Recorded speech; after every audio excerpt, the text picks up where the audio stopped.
নমস্কার সবাইকে। সবাই কেমন আছেন? আশা করি সবাই ভালো আছেন।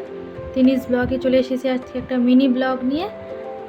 আজকে বেরিয়েছি আমরা অন্নপ্রাশন বাড়িতে যাব বলে, এবং আমি, বাপি, অনিমেষ মানে তিন্নির কাকায়, তিন্নির পাপা, আর তিন্নির পাপার পাশে বসেছে আমার দাদা শ্বশুর। সবাই চলেছি অন্নপ্রাশন বাড়িতে। আর অন্নপ্রাশন বাড়িটা হচ্ছে হুগলির উত্তরপাড়ায়। সকাল থেকে প্রচুর বৃষ্টি হচ্ছিল। বৃষ্টিটা একটু থামতেই আমরা বেরিয়েছি। অন্নপ্রাশন বাড়িটা হচ্ছে আমার শাশুড়ি মায়ের মাস্তুতো দাদার ছেলের অন্নপ্রাশন। তো সেখানে আমরা সবাই যাচ্ছি, অথচ মা যাচ্ছে না, কারণ মায়ের শরীরটা ভীষণ খারাপ। মা যেতে পারছে না, মা বাড়িতে আছে। যেহেতু আজকে 15 আগস্ট, সবার অফিস ছুটি, তাই মা বলল তোরা সবাই যা, আমি বাড়িতে থাকি।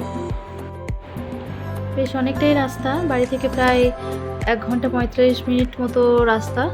চলে এসেছি আমরা অন্নপ্রাশন বাড়িতে। যেহেতু আজ 15 আগস্ট, তাই অন্নপ্রাশন বাড়ির গেটও সাজিয়েছে গেরুয়া সাদা সবুজ বেলুন দিয়ে, বেশ ভালোই লাগছে। চলুন ভিতরে যাওয়া যাক। আজকে মায়ের মামার বাড়ি থেকে অনেকে আসবে, এই যে সবাই। আর যারা অন্নপ্রাশন গিয়ে দেখি সে কুচকে ঘুমাচ্ছে। আমরা নিজেরাই কয়েকটা ছবি তুললাম আর কিছু ভিডিও করলাম। এরা আমার সম্পর্কে মামি হয়, ভীষণ ভালো। এনারা সব সম্পর্কে শাশুড়ি মায়ের মামাতো ভাই বোন, ভাইয়ের বউ, ভীষণ ভালো। এবং অনেকদিন পর সবার সাথে দেখা হয়ে খুবই ভালো লাগছে। আমি এক সাইডে দাঁড়িয়ে একটা জুস হাতে করে নিয়ে ভিডিও করছি, কারণ জায়গাটা ভীষণ শর্ট, সবাই ওঠানামা করছে। তিন্নির অলরেডি কান্না শুরু হয়ে গেছে, ব্যাস আর ভিডিও করা হয়নি, ছবি তোলা হয়নি। সারাক্ষণ নিচে ছিল, গাড়িতে বসেছিল। আর কি করা যাবে, ছোট্ট মেয়ে।